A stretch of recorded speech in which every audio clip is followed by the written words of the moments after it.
My name's Eliza Wilson, and I serve as Associate Director, Alumni Relations and Development here at Boston Architectural College. And this is a very special day.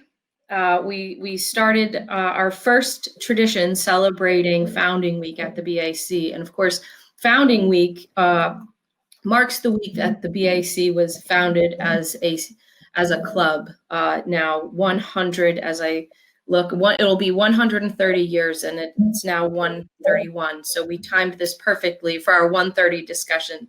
For those of you that joined us last night, we had the privilege to be the first design school in the world to premiere the documentary film Built Beautiful, where we explored the convergence of neuroscience and architecture.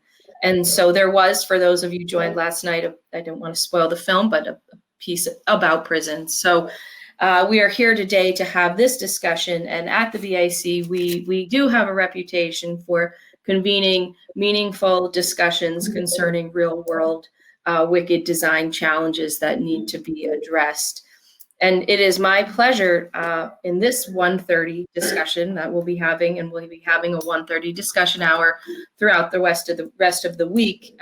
Here we have featured an alumni moderated and an alumni panelist discussion. So very excited now. I'm going to turn the camera and mic over to our host, Janet Roche. And ladies and gentlemen, prepare to be inspired and really moved to really look at what's next in design thinking for transformational correction design.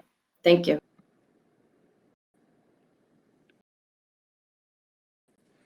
Guys, and welcome to Transforming Correctional Design for Justice Reform. I'm going to be one of your hosts, Janet Roche. I am part of the class of 2016, and I'll get into my bio at some point. I'm coming to you right now from the lovely state of Vermont.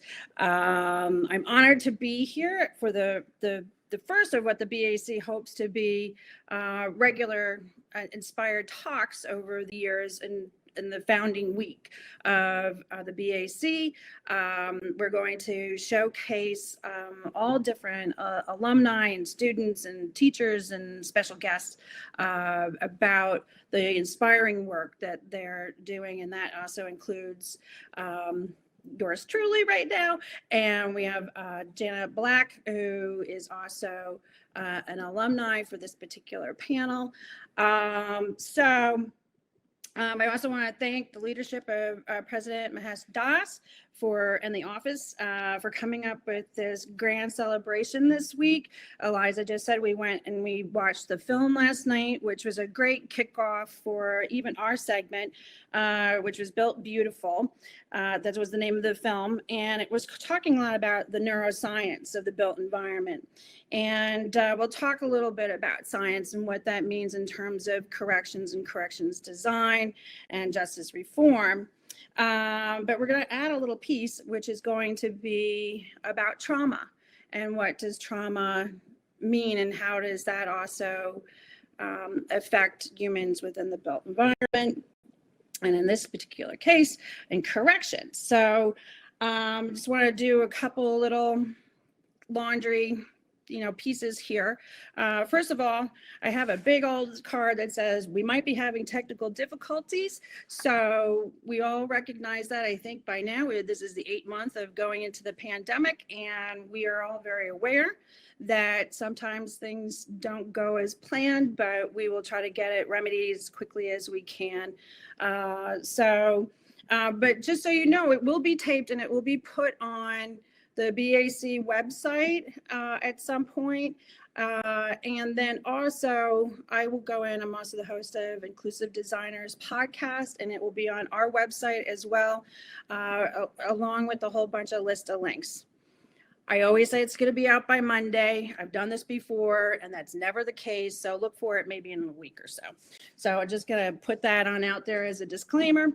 Also, I also want to make sure that when we talk about prisons, or whether we talk about corrections, we're talking mostly about prisons, but there's a difference between prisons and jails. So I just want to kind of go over really just quickly in a nutshell Jails are really about short term. They're usually run by local law enforcement or government agencies, and they're designed to hold people waiting trial or serving some sort of short sentence. Whereas prisons, you got to think of it more in terms of long term, usually operated by state government or Federal Bureau of Prisons, otherwise BOP in case that comes up. It's usually serious crimes, felonies. They also have the difference between minimum, medium, and maximum and security types of facilities in these buildings. And it was interesting, just a little side piece, and we can roll back into this at some point. I was just trying to see if I could get a little more of a real snippet and get a little more of a well-defined just a real good, better definition of prisons and jails. And what I found, though, was that I found some sort of quote that was defining them. And they literally said, they go, prisons were designed to be an unpleasant experience. So we will circle back with that particular thought as well. And I think that really kind of sums it up. We're also going to be really kind of talking about adult prisons. We're not talking about juvenile, although a lot of the statistics are they're just a little bit more, there's not a lot of studies, and there's a lot of more nuances with juveniles versus adult correction facilities. So keep that in mind. That's also on the card. So I wanted to tell you a little bit about myself and a little bit about my journey, both getting to the BAC to some degree and also how this particular program came to be. So I own my own company, Janet Roche Designs, and I am also the host of Inclusive Designers podcast and co-producer with my co-producer, Carolyn Robbins, who's on this call. And I'm also the co-founder of Trauma Informed Design Initiative with the BAC's very own newly minted Director of Design for Human Health program at the BAC, probably one of the smarter moves the BAC has moved with Dr. J. Davis Hart. So that's a little bit about myself. I got my Master's of Design Study in Design for Human Health in around 2016, although as Eliza will attest, there was a little controversy this afternoon about when I actually graduated. I do have an actual diploma. I can show that to you. But I also teach biophilia. I've taught a few other classes, but primarily I've been teaching biophilia, which, in case you don't know, is the innate attraction to nature. And I think it's an important piece to mention, just because it is, in its essence, it's about restorative environments and how we can also put into the built environment. So we might thread that in at some point for the conversation. So back in June, Eliza Wilson had this fabulous idea, let's do a whole day of talks. And so I asked Dr. J. Davis Hart to come be my co-host for that talk, and we discussed, we did a piece on reopening schools after COVID and sort of the effects of what trauma will kind of present itself and how we can, as designers, can help minimize that and have more successful outcomes. So it was a well-received talk. And so Eliza, myself, and I can't remember who else was in the room. I do know one other person that was in the room, that was Rand Lemley, who is the co-chair of the BAC's Alumni Council and also an instructor who actually works with Jana Belack on corrections. And so he said, hey, why don't we do a piece on corrections? And without thinking about it, I really had a moment where it was very unlike me. I jumped at the chance, and it was really so unlike me. I couldn't get over how aggressive I was about wanting to do this particular piece. And I dare say it was like, ooh, me, it's mine. It's mine. I want this. I want this piece. So Rand, forgive me if I ran you over. But I really wanted to do this. But then I started driving in my car a couple of days later, and I thought to myself, why did I do that? Why did I get so passionate about wanting to do this piece? And lo and behold, I had actually forgotten in my previous life, and this is not some sort of weird karma thing. It was a long time ago. I was a social worker, and I worked in a incarcerated facility in Boston for juvenile delinquents. It was a full-blown lockdown environment for juvenile delinquents, and I lasted about 1 year of my internship and 2 years thereafter, and I just got so frustrated, and I felt like we weren't really, even though Boston was so incredible about being really forward thinking at the time. Again, this was a while ago, but it was just, it was too hard. It was just too hard because it really wasn't restorative. I felt like we were just holding them until we moved them into the adult prison system. And I really was upset by that. And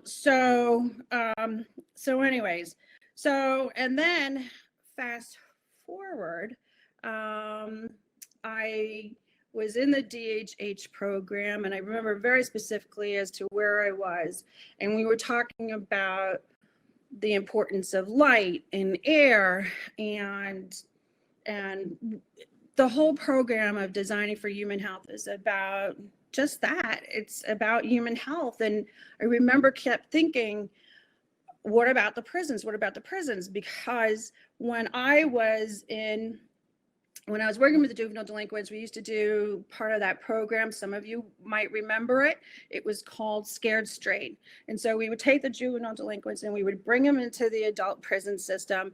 And I don't remember the prisoners yelling at them, which was sort of what was the norm, but they kind of talked to them and told them how, don't end up here. Little side note, even though that particular type of work got a lot of accolades it started in about the late 70s and worked its way through the 80s. Go figure, it didn't work. And again, that's a lot about trauma, and it was forward thinking for its time, but it's not something that kind of works. But anyway, at some point, when I started to think about what I was doing at the DHH program and realizing somewhere in the back of my mind, I'm like, I really want to do something. I really want to do something along those lines. I'm passionate about that. But first, I also wanted to do a lot of work with the adaptive sports program. And this is sort of my lead in as to how I go and introduce Christine Cowart, who I met in the Vermont Adaptive Ski and Sports Program. So without further ado, Christine, if you can go and pop on, that would be great.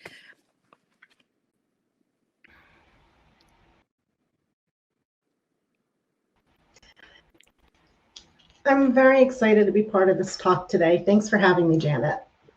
Thank you so much, Christine. So Christine's going to be my co-host today, and I couldn't think of a better person to do this with. Before I get into her biography and let her do her thing, I met her through the Vermont Adaptive Ski Program, and they were doing a piece on trauma informed. Just trauma informed, right? It was trauma informed therapy, and I said to myself, I already know this, so I'm really unlike me. I know I keep saying that, but I just sat in the back, and I thought to myself, it was a great way for me to be like, show myself and then get out while she had a nice I'm sure she had a nice presentation to get out. Not only did I find myself inching on up the seats, because she broke it down in a great way, in a fabulous way. She knows this story very well. I tell all the time. I might have followed her out into the parking lot, and I was like, we're going to do a bunch of things together. And I think we thought I was a little out of my mind, but here we are with the second piece that we're doing for the BAC. And I couldn't be more thrilled that you're my co-host for this particular piece. So let me introduce you. Again, she's my co-host. She's a trauma-informed consultant and founder for Cowart Trauma Informed Partnership, and is a senior polyanalyst here in Vermont. So welcome, Christine. Thank you. So it's been quite the journey. We have started this journey in June, as I said, we started this journey in June, and it was pushed back, and now we're here, which actually, this is fabulous. And again, we couldn't thank the BAC more for being so proactive and also taking a bit of a chance on our programming. And Christine, you and I, we've talked to all different types. Our first few rounds we went through, we talked to different designers, and you and I knew where we wanted to go. And a lot of the traditional designers that were designing prisons and stuff thought it was a little radical. I don't know how else to put that. And we had some designers back out and literally had moral dilemmas about knowing what we were doing was right, but not wanting to bite the hand that feeds them, correct? Oh, absolutely. We ran into a lot of people saying, I agree with what you're going to say, and I can't say that because it would jeopardize my career or whatever. And I'm glad that we have the platform today to make this case. Most of my career has focused on the criminal justice system and services to families and children. Over the last decade, there's a new understanding of trauma and how it impacts a person biologically. These are very real physical changes that happen that affect a person, and as a result, affect their behavior. And the behavior is what we see. And so this has been woven in all sorts of other applications. You see it in healthcare, you see it in education and social services. We really need to change our approach to how we're thinking about corrections. And yeah, it's new and it's scary for a lot of people, but I'm so glad for the panel that we've assembled, because we've got some really great examples that we can roll out today and talk to you about. We've got a phenomenal panel, so I'm excited to jump in. So excited. And maybe what we should do is then just go into your piece. I will sign off. And Eliza, if you can run Christine's piece, and why don't you tee it up first, Christine? Yeah, so Eliza, if you could put up that first slide before we start. I just want to let everybody know that we're going to be talking about some topics that might be unsettling. And if at any point you start to feel upset or any kind of distress from what we're talking about, please feel free to step away, take care of yourself. This information, as Janet said, will be recorded. You can come back at any time. The talk it'll be recorded and you can come back at any time. I just wanted to also say that there's other techniques you can use in the meantime if you want to try to sit through it. There are grounding techniques you can use to try to touch and feel your physical surroundings, focus on your breathing, notice what's happening around you in the real non-virtual world. And that can sometimes help you lower your stress response rate. By all means, if you need to reach out to someone, please do so. You can reach out to someone you trust in your life or use that number on the screen. And without anything more, I'd like to jump right in into my piece, which will explain what trauma is and how that relates to correctional design. Eliza, could you start that, please? Hello, my name is Christine Cowart, and I'm going to talk about what trauma is, how it's related to correctional facilities,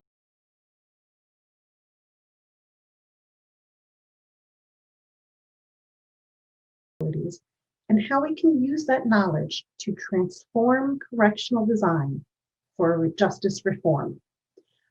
I am a certified trauma professional and human services policy analyst with a focus on criminal justice and services to children and families. Through my career, I have worked in correctional systems and facilities in 3 northeastern states. Most recently, I served with the Vermont Department of Corrections before moving to the Department for Children and Families, which is responsible for administering the youth justice system in this state. I'd like to start out by talking about what trauma is and how it can impact a person. In 1998, a medical practice in California noticed that some of their patients were doing significantly better than others with seemingly similar backgrounds. They identified 10 common characteristics that, when experienced as a child, could result in poorer health outcomes. We refer to these as adverse childhood experiences, or ACEs for short. ACEs can have lasting negative impacts throughout a person's life, including increased injury, effects on mental and maternal health, increased infections and chronic disease, and the adoption of risky health behaviors and loss of opportunities. I want to stress that this is risk, not certainty. There's a lot of things that can impact how a person is affected by adversity, including exercise, life choices, personal relationships, and therapy.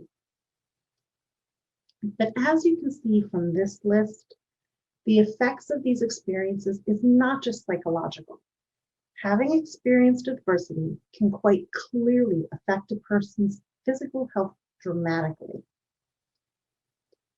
This data shows the prevalence of ACEs across our nation, but it's based on information collected through telephone surveys and is believed to be significantly underreported. Evidence indicates that at least 78% of the US population has experienced at least one traumatic event in their lifetimes. In addition to underreporting, the difference between these statistics is explained by recognizing that the data on this chart only includes events that happened prior to the respondent turning 18, and understanding that ACEs only represent one group of potentially traumatic events. There are disparities in the rates of adverse childhood experiences within the population. Studies routinely show that people living with a disability are more likely to have experienced ACEs than the general population. This is important to keep in mind because we know that people with disabilities are also more likely to have involvement with the criminal justice system. The results of the National Survey of Children's Health show that there are racial disparities as well. This annual nationwide survey asks parents of children under the age of 18 about ACEs experienced by their children. The results show that Black children are more likely to have higher ACE scores compared to white children. And Black children are overrepresented among children with 2 or more ACEs. There's also evidence that the more ACEs a person experiences, the more they're at risk for negative outcomes. This is called a dose response, and it's seen across virtually all areas, including the adoption of risky behaviors, such as alcohol and drug misuse.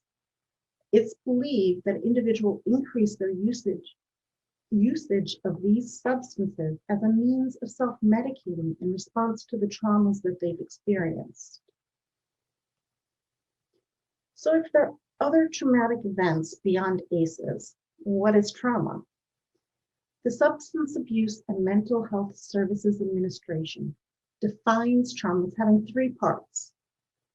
The experience that happens to the individual has to believe that it's physically or emotionally harmful or life-threatening, and it has to have lasting negative effects throughout the individual's lifetime. The recognition that trauma can be caused by more than just personal events, which are represented in this photo by the tree, resulted in the concept of adverse community environments. We see those situations in the roots of this image. Traumas can be produced by structural violence, which prevents people and communities from meeting their basic needs. Examples are racism, poverty, poor housing. Trauma also extends beyond the individuals who are directly related to or witness or experience violence. An example of this is someone who lives in a community where a school shooting happened, but wasn't directly affected. If a large portion of the people in their community were, the way the whole community interacts can change, and that can affect the people who weren't directly involved and might not have known someone who was. Together, adverse community experiences and adverse community environments are sometimes referred to as the pair of ACEs. We now recognize that natural disasters and climate crisis can also be traumatic, as illustrated on the right-hand side of this image.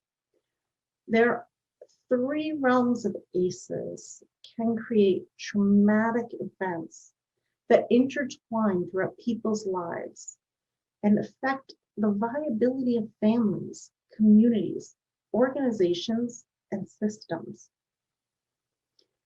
Traumas can take on different forms. There are acute traumas, which are usually one-time events like an accident, death of a loved one, weather event, or assault. Trauma can also be chronic or occurring over time, such as ongoing abuse or neglect, combat situations, or even multiple unrelated traumas. Trauma can be incredibly complex, such as repeated uprooting, homelessness, human trafficking, and living as a refugee, or experiencing more than one type of ongoing abuse or neglect.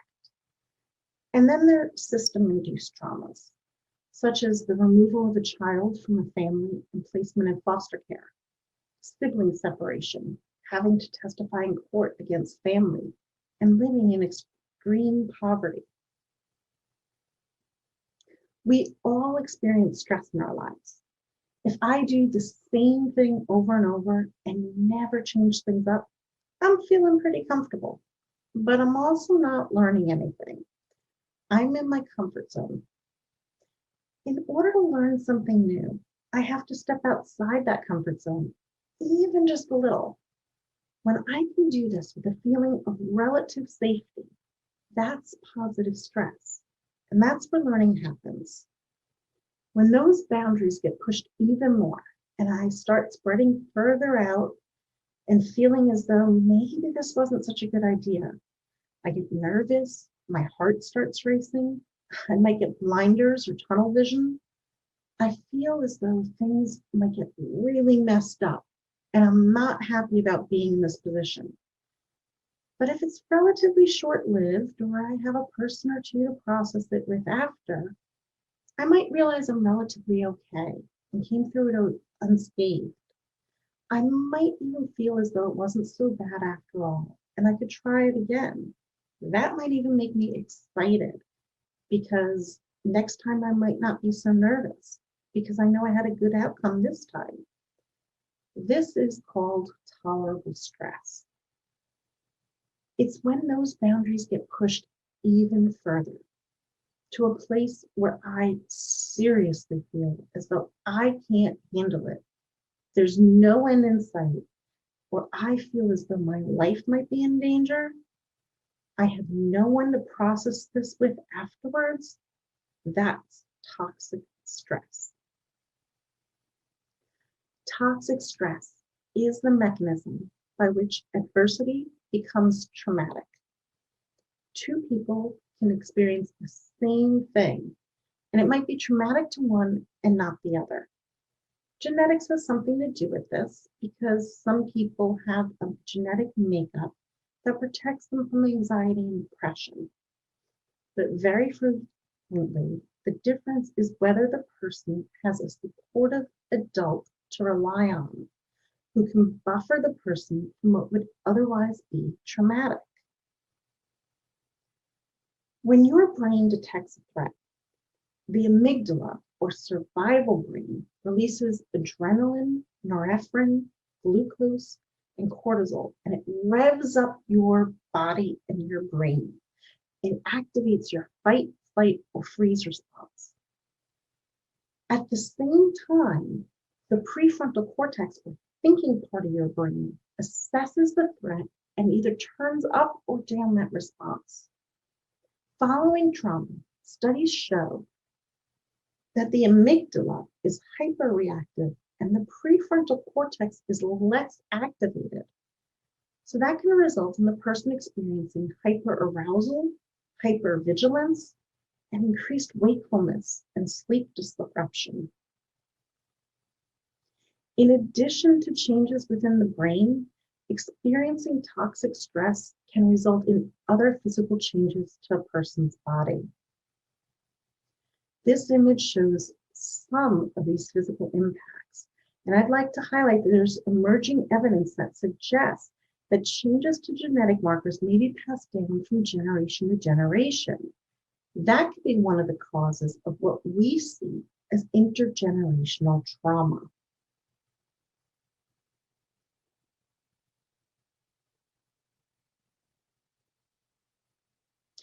Let's talk about trauma as a pathway to crime. What do I mean by that? There's an undeniable link between childhood trauma and later criminality. This is especially true for people who are convicted of drug and property offenses. We know that people who have experienced trauma are more likely to engage in risky behaviors, including the overuse of alcohol or the use of other substances, perhaps as a means of self-soothing or self-medicating. Since we've outlawed the use of many of these substances, rather than treat it as a medical concern, it is often a direct pathway to criminality. We also know that many people convicted of property crimes engage in that behavior to increase their ability to acquire illicit substances when other sources are no longer available. Now that we've introduced community, complex, and system-induced traumas, we can look at another finding of the National Survey of Children's Health. The survey includes the question, to the best of your knowledge, has your child ever been treated or judged unfairly because of his or her race or ethnic group? The results show that Black children who've experienced individual discrimination have higher rates of ACEs. This is important to note when we talk about the prison population, because a disproportionate percentage of incarcerated people identify as Black. Here you see the 2018 racial disparities in prison incarceration rates, adjusted for population. Why is this? Structural racism.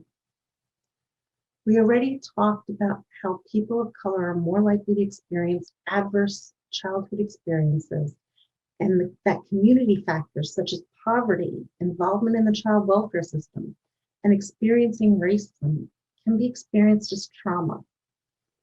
There's also a phenomenon called the school to prison pipeline that plays a role in it. Studies show that when children are disciplined at school or in the community, children with disabilities or who are of color receive harsher penalties for the same behavior as their white peers. while a white child might have his parents called for tripping another child during recess, the child of color might have to sit out or receive an in-school detention. Over time, students build up a record or reputation of having a behavior problem, and their punishments continue to escalate to include suspensions and even expulsions. As the children age, these attitudes carry over to the juvenile justice system. Children of color are more likely to be arrested by school resource officers and more likely to receive harsher sentences. Statistics show that Black people are disproportionately stopped by police on the street and more likely to be arrested. Black youth are arrested far out of proportion to their share of all youth in the United States. Black people are disproportionately serving life without parole, or virtual life sentences. In addition to this, Black and Hispanic people are also more likely to be detained in jails before their trials because they can't pay the bail. And people who are incarcerated report high rates of childhood trauma. I want to take a moment here to talk about children who grew up with ongoing abuse or neglect or in homes with domestic violence. We know that when there's violence within the home, there's at least one family member who's experienced trauma. In families with children, the dynamic is even more complex. Parents living with unresolved trauma are often not available to fully support their children. Children who grow up with chronic abuse or neglect don't learn how to form solid attachments or understand cause and effect. This is because babies and children learn that when they cry or show a need, a parent satisfies that need. In a home without consistency, children never learn from this basic feedback loop. If a person doesn't understand the cause and effect relationship, they may not understand or be able to predict the consequences of certain actions. This can lead to them behaving and reacting to circumstances without a clear understanding of why some responses are acceptable and others are not. This can lead to behaviors that others would describe as poor choices, right up to and including criminal behaviors. In addition, parents are supposed to be purveyors of safety. So if they're not safe, how can a child feel safe in the world? To complicate matters, as they grow, children model their relationships off of what they see at home, which can lead to cyclical intergenerational trauma and choices that result in criminalized behavior. Another remarkable study of incarcerated men by the Missouri Department of Corrections reported near universal trauma in adolescence. In addition to childhood trauma, incarcerated people report high rates of trauma throughout life as compared to community rates. The sexual trauma rates here are worth noting, as frequently homeless youth have high rates of being victimized on the streets. Incarcerated females appear to have different risk factors for offending than male offenders. Incarcerated females show elevated rates of interpersonal trauma, substance dependence, and associated symptoms of post-traumatic stress disorder. One study showed the majority of women in jail experienced multiple types of adversity and interpersonal violence in their lives. Incarcerated females report greater incidence of mental health problems and serious mental illness than incarcerated males. Women with SMI were more likely to have experienced trauma, to be repeat offenders, and to have earlier onset of substance use and running away. The study found that victimization appears to increase the risk of experiencing mental health problems, which in turn is related to increased likelihood of criminal offending. We've talked about how experiencing trauma can affect a person's understanding of cause and effect, leading to criminal behavior. and about the link between self-medicating and criminality. Another reason for the high rates of trauma among incarcerated individuals may be because some of the symptoms of trauma can lead to behaviors that we might misinterpret as a person refusing to cooperate. These behaviors can be seen by school officials, police, and other authority figures as noncompliance, which can result in stricter penalties for minor offenses. Over time, a person can accumulate a record that might lead to longer, harsher sentences. Similarly, there's symptoms of trauma that appear from the hypervigilance or constant state of arousal that can be misinterpreted. These can be viewed as though the person is being intentionally hostile, especially when they're feeling threatened, and can have a similar impact on a person's outcomes. There are even symptoms which might be overlooked. The result from a person disengaging, feeling numb, or tuning out, since the person shows no outward signs of distress, authority figures might not suspect a history of trauma.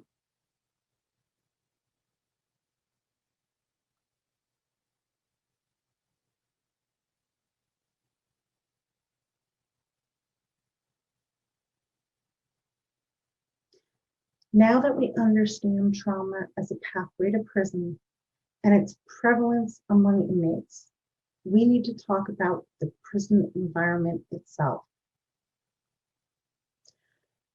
There are things that can make a person who's experienced trauma feel as though it's happening again in the present reality.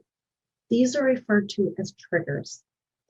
Triggers activate the fight, flight, or freeze response and limit access to the higher functions of thought because the person truly believes that their life or well-being is in danger.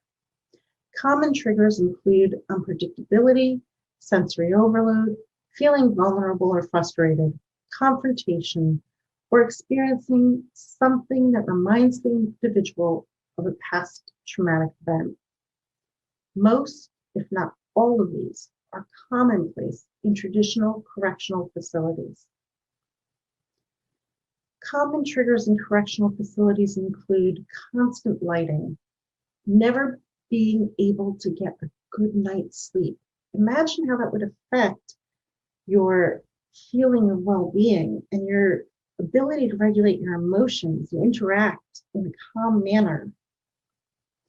Loud noises or doors slamming. I worked in one facility where the doors were so loud, I never got used to it. Even knowing this about the place, when the doors would close, I'd jump almost every single time. Imagine what it would be like to be someone with significant trauma who is required to live there and knows that they can't leave. A lack of privacy, especially in bathrooms. A fear of victimization. The lack of good touch. All sexual relationships are prohibited, even if they're consensual. In many facilities, there are even rules about touching visitors. In some, you can't touch at all. In others, people who are incarcerated are strictly limited to a hug or short touch upon meeting or leaving. And intrusive body searches. These are especially brutal for individuals who've experienced prior sexual victimization. A growing body of research indicates that solitary confinement, in which an inmate is held in isolation, and which is used as behavior management technique in prisons, is ineffective and can have negative impacts on mental health. As we're looking at these effects, it's important to note that this is no exception to the disproportionality in punishment. Black men and women are overly represented in solitary confinement throughout the nation when compared to the total prison population. Here you can see some of the harmful psychological effects of long-term solitary confinement. It's important to note that these effects are magnified for juveniles whose brains are still developing and people with mental health issues who are estimated to make up 1/3 of all prisoners in isolation. The rates of violence in the U.S. prisons leads to the further traumatization of inmates.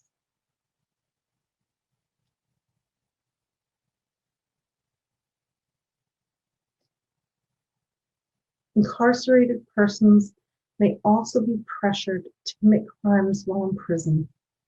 This frequently is related to smuggling or selling drugs or cell phones. They might also feel the need to join or befriend a gang for protection, but this can lead to pressure to commit illegal activities. It's understandable how these experiences could exacerbate the symptoms of trauma or even be traumatic themselves. All this brings us to considering correctional design with a new mindset. We have to rethink with a trauma-informed approach. Recidivism is the likelihood of reoffending. According to the National Institute of Justice, almost 44% of the recently released return before the end of their first year out.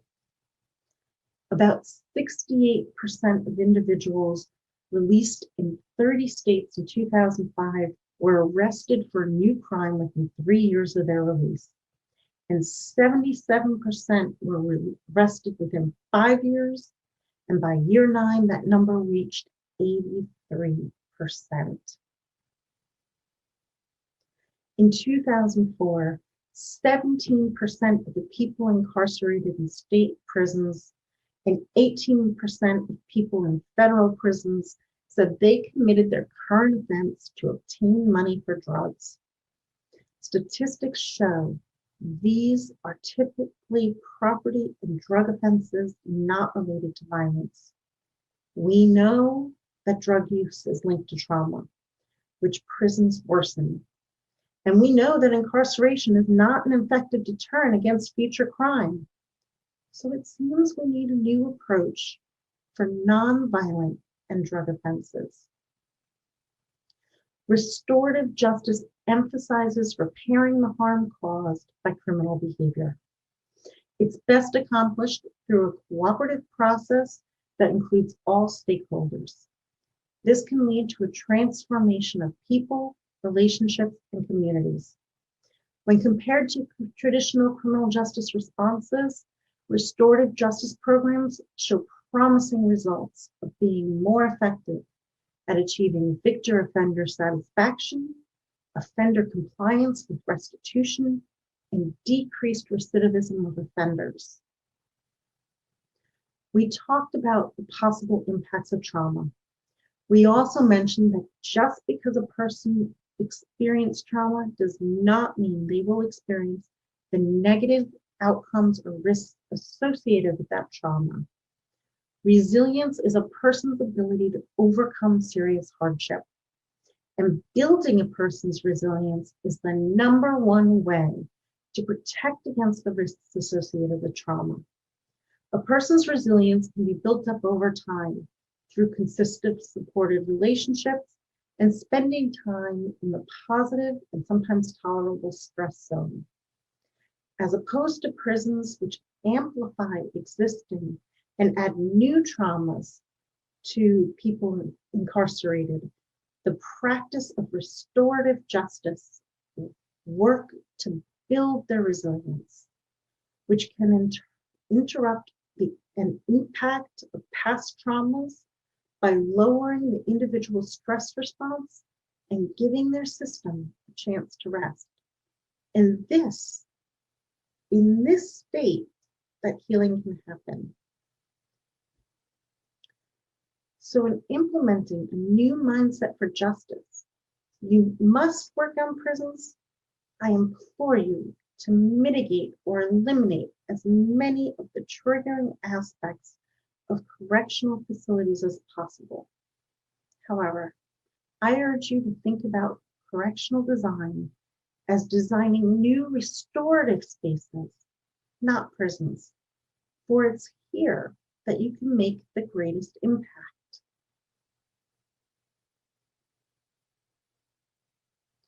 Framing correctional design as designing for restorative spaces gives you the opportunity to move past minimizing potential triggers. You can be on the forefront of a new movement for social justice and equity through the spaces that you design.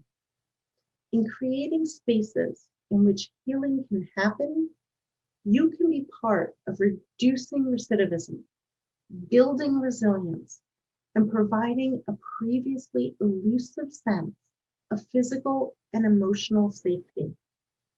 And that is the very epitome of trauma-informed design.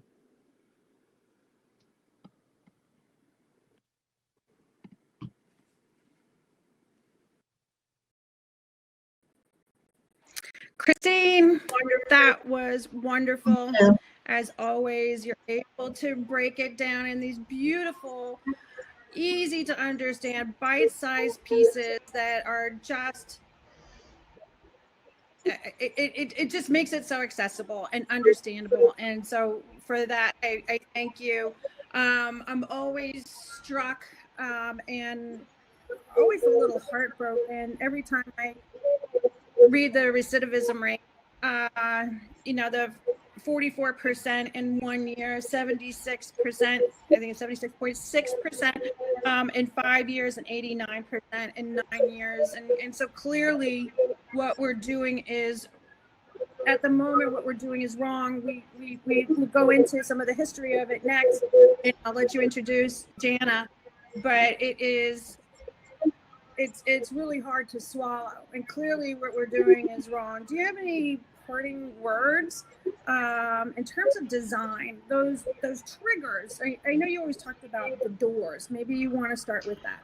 Well, it really comes down to the evidence of trauma and how it can affect a person is so well documented. There's no doubt about it.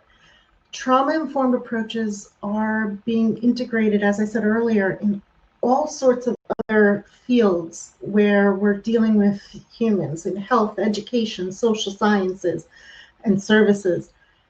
So given what we know about how people engage in criminalized behavior and why they engage in that behavior as a self-soothing and a self-regulating means in many cases, and the fact that carceral environments are so trauma-inducing, like you said, the doors, that's the one that I literally jumped every time a door closed in that one facility. It was just overwhelmingly.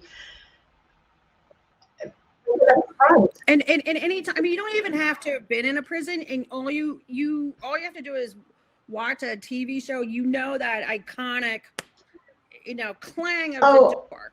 The funny thing is I've been in a lot of them, and in this one, it literally was louder than anything you could imagine, and it made me feel like it was done intentionally. And when I spoke to people who worked there, and I talked about, well, is there some way that you can hold the door so it doesn't slam? And they're like, well, we're moving too quick, and we do too much, and we have to be places too suddenly, and there's too many people moving all the time.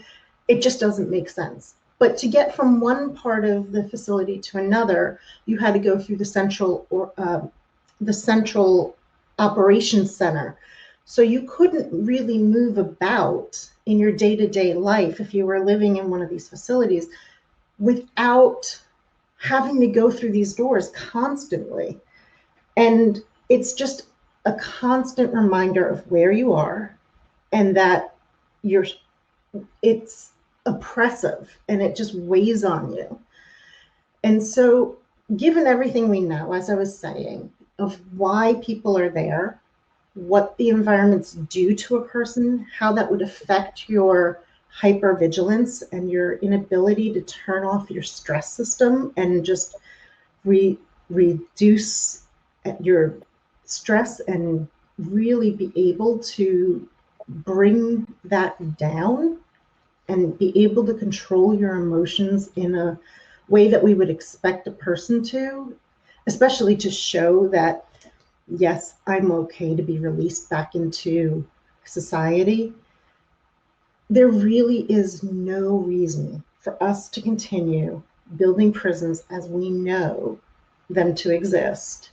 When you look at the response to, when we look at them as a response to most crimes, when we think about recidivism rates and how they're not working. I mean, we essentially are using prisons as punishment, not as a way to make a person more safe to be back out into society. And yeah. Well, yeah, Christine, I'm going to let you go and introduce Jana now, and I'll see you on the flip sounds side. Thank you, Christine. Sounds great. All right. So I would have the great honor of introducing Jana Belack. She is a 2-time BAC graduate, and she is going to come on and talk with us about the evolution of carceral design over the last 200 years and ideas for the future and where we would like to move. Hi, Jana, how are you? Hi, good, how are you? I'm doing great. Can you tell us a little bit about what your talk is going to cover? Well, basically, like you said, it's an evolution of the design of prisons in the United States.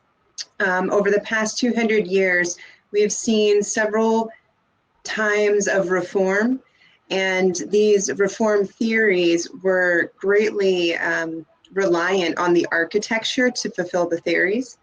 So what I'm looking at here is an evolution from starting in the 1820s and talking about these reform theories. And I think it's really important to note for today, because this is what our incarcerational landscape it looks like now due to all these times of reform, because each time there was a reform, it's not that we discarded the previous ideas and designs, we kept adding and building.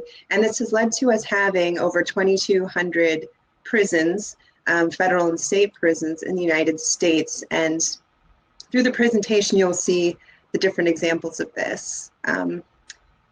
Yeah, and these buildings have really stood the test of time, as most of us know and understand that prisons are typically built from concrete and steel, and they're not easily adapted or demolished. So we continued using these based on the size and our need to over-incarcerate.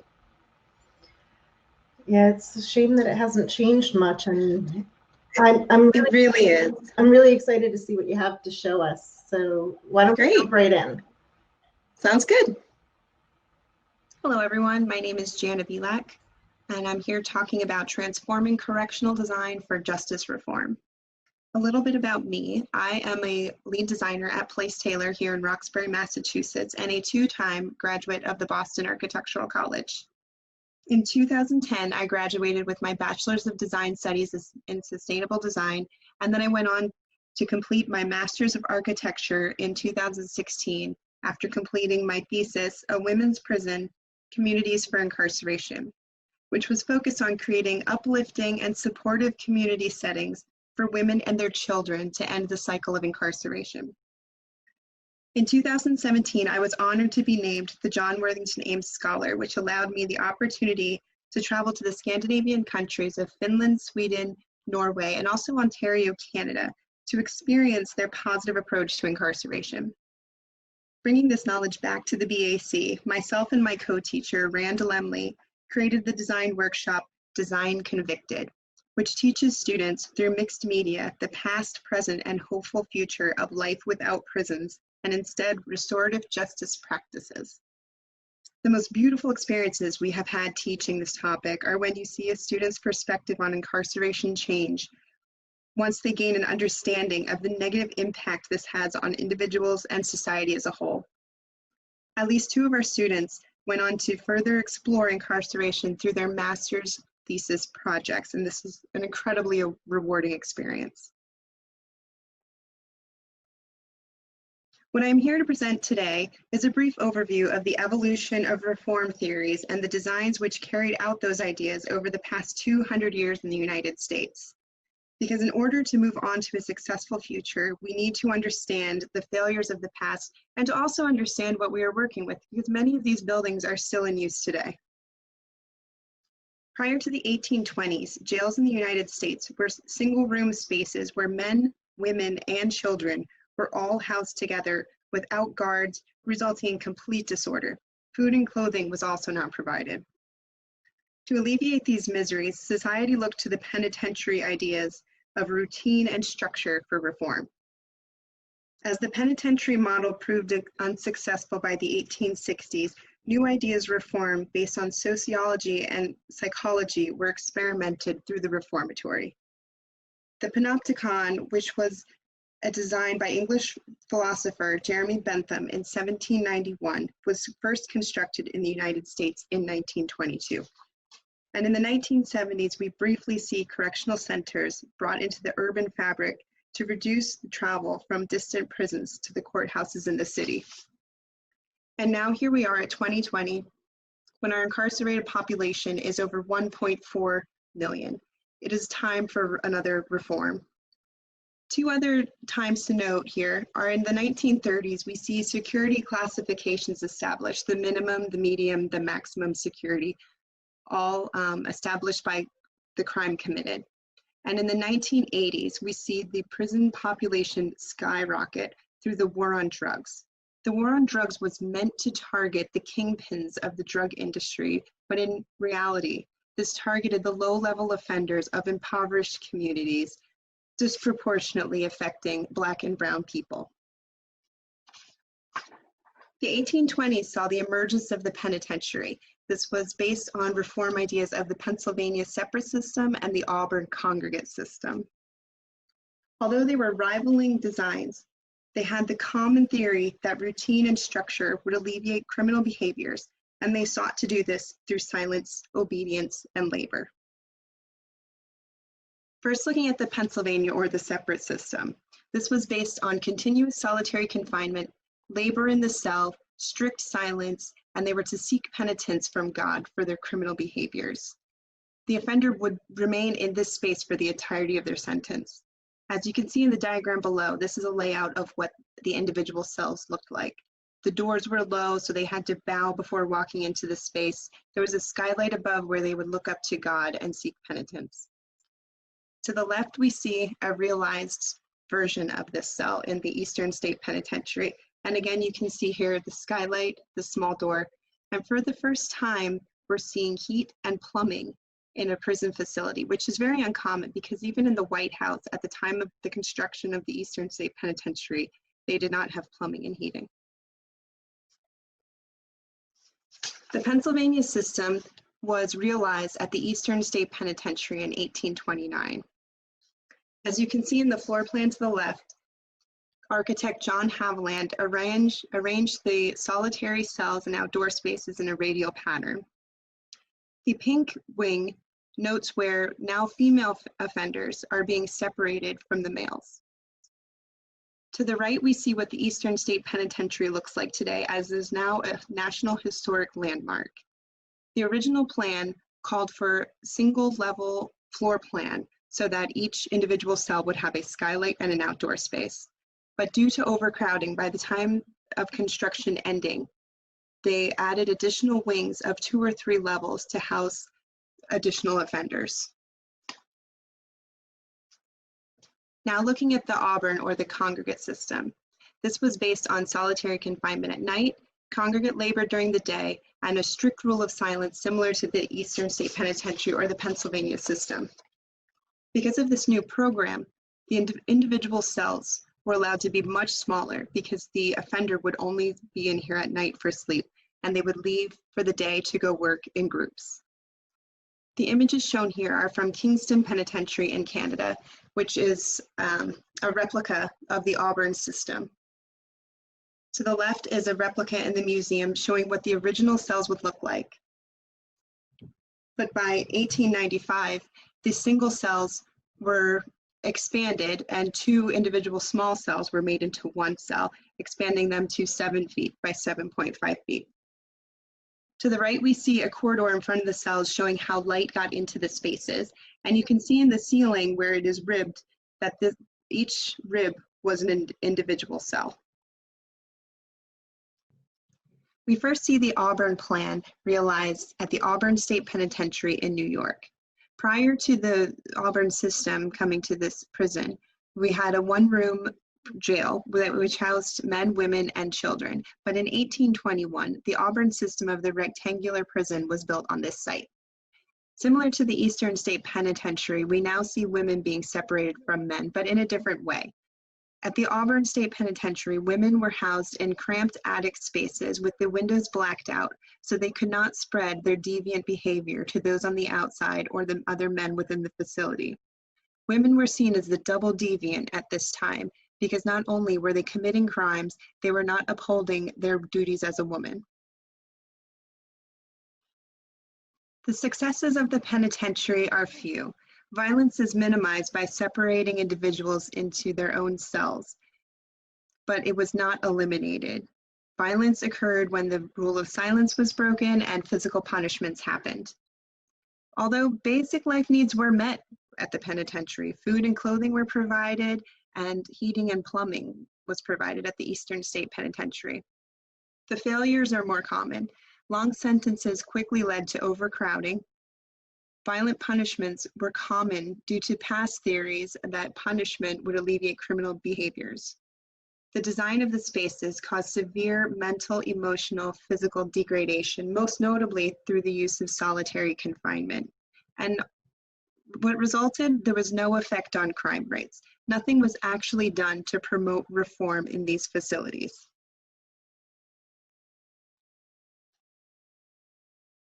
Seeing the failures of reducing criminal behaviors and the negative mental impact on those incarcerated through the use of the penitentiary, reformists in the 1860s sought new theories of reform through social work and psychology. They used education, vocation, and recreation as the basis for the reformatory. Ideas of the reformatory included crime is an illness, so punishment is no longer going to reform criminal behaviors. Psychology and sociology come into play. Psychiatrists are now employed at the facilities and guards will receive training. Smaller populations address the individual's needs.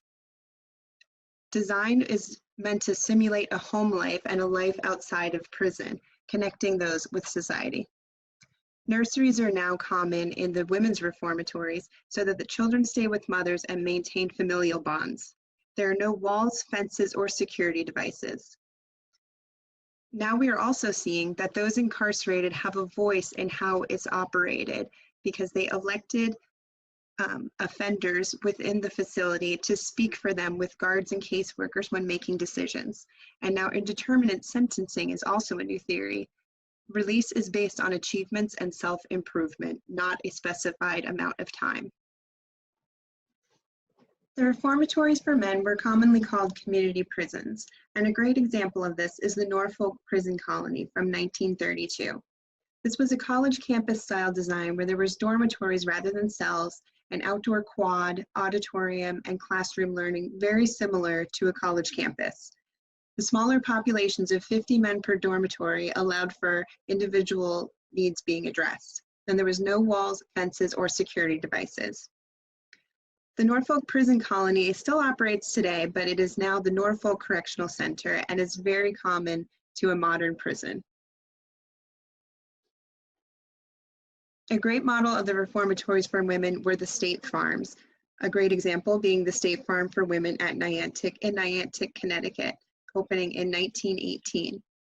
This model was meant to teach women education, reading and writing, the cultural aspects, arts, and basically uplift them to resume their duties in society.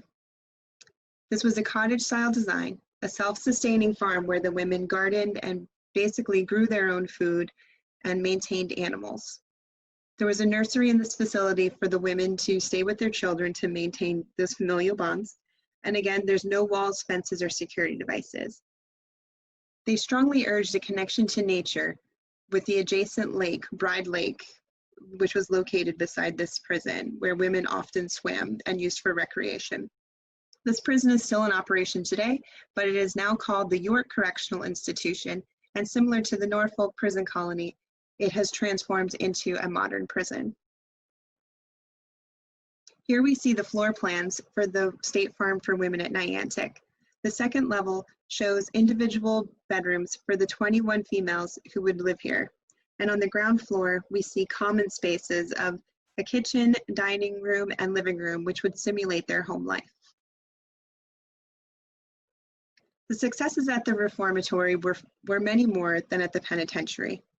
Staff and group elected counsel representing those incarcerated realized that cooperation is much more successful than opposition. The smaller populations encouraged and supported meaningful personal connections and heightened morale.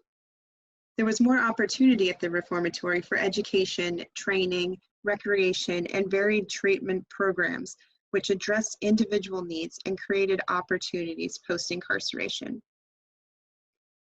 Failures of the reformatory came from criticisms and opposition from politicians and prison guards who did not see eye to eye with the caseworkers trying to support the goals of the reformatory. Punishment was continued, as this was a past theory that continued into the reformatory that punishment would alleviate criminal behavior, and security above all won out. Though very minimal, escapes did happen and security took precedent.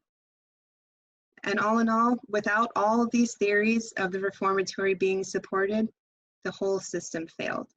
Caseworkers were not properly trained, and guards were also not properly trained to support the ideals of the reformatory. In 1922, we see Jeremy Bentham's idea of the panopticon from 1791 realized in the United States. This was based on the idea of control through surveillance, solitary confinement, and labor, very similar to the early ideas we see from the penitentiary, but this came to the United States much later. The panopticon was Jeremy Bentham's theory of observance, meaning that as long as you're being watched or think you're being watched, you will behave appropriately. This model was based on continuous solitary confinement, labor in the cell, and controlling behavior through constant surveillance. As you see in the floor plan here, and the image to the left, there's a guard in the tower, but those incarcerated don't know if they're being watched or not, but the possibility that they are controls their behavior. The panopticon was first realized in the United States in 1922 at the Stateville Correctional Center in Stateville, Illinois. This was called the Roundhouse or the F-House. The result of this design is poor acoustics. Very loud echoes happen throughout this space. It is mentally and emotionally degrading because they are constantly feeling like they are being watched. And it is an antiquated design. Safety and operational hazards occurred and led to the shutdown of this facility. The F-House remains built due to its historical significance, and it actually reopened in 2020 to create social distancing for COVID-19 for those incarcerated. In the 1970s, we see a brief experiment in bringing high-rise carceral facilities to the urban context through the MCCs or Metropolitan Correctional Centers. This was based on the idea of humane design in the urban context, but in reality, these prisons look very similar to any other facility outside of the city. The only difference is they build up rather than build out, but this is due to the constraints of urban development. The Chicago MCC, which is actually a jail rather than a prison, it is more of a short-term facility, by architect Harry Weiss, is a great example of this theory of bringing correctional centers into the urban context. Hidden in plain sight, many people walking down the street would not realize this is a prison. The Chicago MCC is a 28-story triangular footprint, and the individual cells inside were modeled on boat cabins with built-in furniture and tall, narrow windows. The image at the center of this slide shows the circulation opportunities that those incarcerated might experience during their stay here. They will not hit the ground plane, and their only connection to the outdoors is the rooftop exercise yard. The result of the Metropolitan Correctional Centers, they do reduce travel costs from distant prisons to the courthouse when those incarcerated need to travel. But they were designed to be hidden in plain sight, a sort of disguise, not allowing the public around them to know that they are there. This is a missed opportunity to engage those incarcerated with the surrounding community and the amenities that it has to offer in education, healthcare, and social interactions. Over the past 200 years, we have witnessed several designs for prisons promising reform, but they have all resulted in simply detaining those incarcerated until the end of their sentence. Mostly due to overcrowding, the reform theories could not keep up with growing populations. In response to this growing population, the individual prisons have been combined over the time, creating large complexes. Seen here is New Jersey State Prison, which is actually America's oldest operational prison. Opened in 1798 and operating today, you can see how over time different additions have been added. You can see the Auburn rectangular plan, the Pennsylvania system of the radial plan, and a modern addition to the bottom of the complex. This all designed to house 1,200 individuals. We see the same trend happening across the country, from California to Michigan to Louisiana. Louisiana happens to be the largest corrections complex in the country, where over 5,000 people reside here. Our need to over-incarcerate has led to 2,292 federal and state prison facilities being built in the United States, housing over 1.4 million people. Looking at prisons over the past 200 years, the failures are in the one-size-fits-all approach. What works for one person may not work for another, and each period of reform focused on helping one type of person, excluding the reformatory period. The penitentiary has failed in the solitary confinement, silence, penitence, long sentences, and large populations. Punishment has resulted in physical, mental, and emotional degradation. Opposition between guards and caseworkers has deterred reformatory practices from being successful, and separating those incarcerated from their support systems on the outside leads to higher recidivism rates.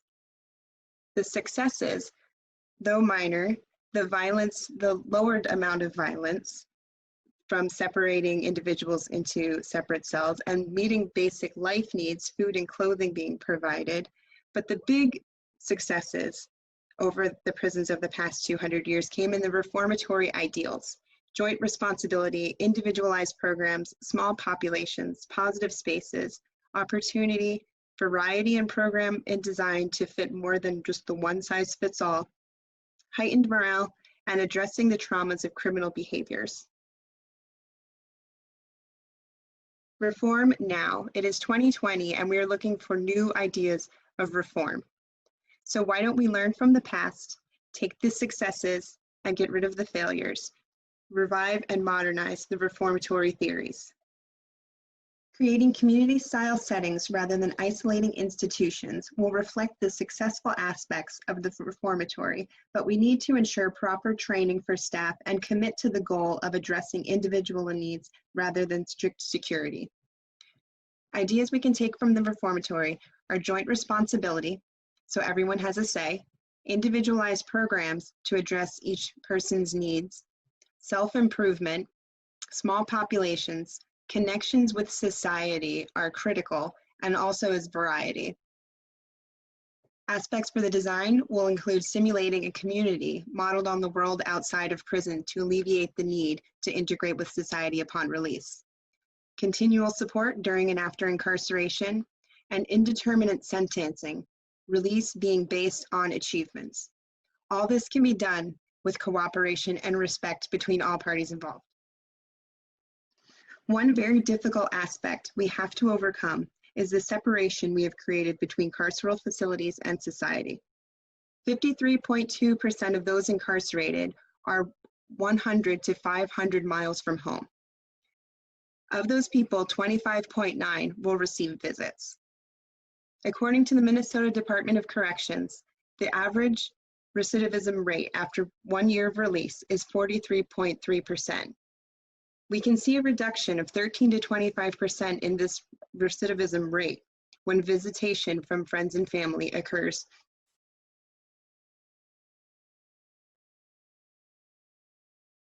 In one of the most extreme instances I have found through my research is the Saguaro Correctional Center. This private prison is located in Arizona, but is contracted for the state of Hawaii due to land constraints on the islands. In an article by the Marshall Project, a family of 3 discusses the difficulty in staying connected to loved ones incarcerated here. According to the Marshall Project, 1,391 Hawaiians are incarcerated in Saguaro. To travel to Saguaro to visit a loved one is over 8,000 miles round trip, and the cost is over $2,000. Oftentimes, this can only happen 1 year at the most. As I previously mentioned, I visited Scandinavia to experience their positive approach to incarceration, and I'm aware that we cannot simply pick up their model and drop it into the United States, expecting the same results, but there are many aspects I believe would translate. The first being maintaining a sense of self while incarcerated. The first day that I was in Finland meeting with the Criminal Sanctions Agency, I referred to those incarcerated as inmates. They stopped me and said, "We do not call those incarcerated inmates, we call them clients, because we as a society have failed them, and it is our job to improve them." Next, traveling on to Sweden, I posed the question the first day that I met with the Criminal Sanctions Agency there. I said, "Do you refer to those incarcerated as clients or inmates, or those incarcerated? What do you refer to them as?" And they looked at me strangely and said, "We call them by their name." They simply call them by their name. The second aspect we could bring back to the United States is simulating a normal lifestyle, which is what we have talked about with the reformatory. In Scandinavia, the loss of freedom is the only punishment. The third aspect is meaningful experiences, also something that is present in the reformatory model. Positive environments and interactions between staff and clients occur daily. One aspect that I believe really would maintain familial bonds is a reprieve. In the open prisons in Scandinavia, they are allowed time away, maybe a weekend, to spend time with family and friends and really get a chance for a mental and emotional escape of incarceration. While I was at Halden Prison, I spoke to this man in the picture playing the guitar, Sam Tax, and I spoke with him at length in his recording studio about the situation of prisons in Scandinavia versus the United States. And he said to me this quote, "You must take this to America. Treat people with respect and they will not be mean. If you give respect, you will get respect." And this picture is Sam Tax and his band, which is guards at Halden Prison, playing in the restaurant at Halden Prison. I will leave you with this image from Venäjä Vankila, a women's prison in Finland, which is designed to simulate a community-style living and has proven successful in their very low recidivism rates.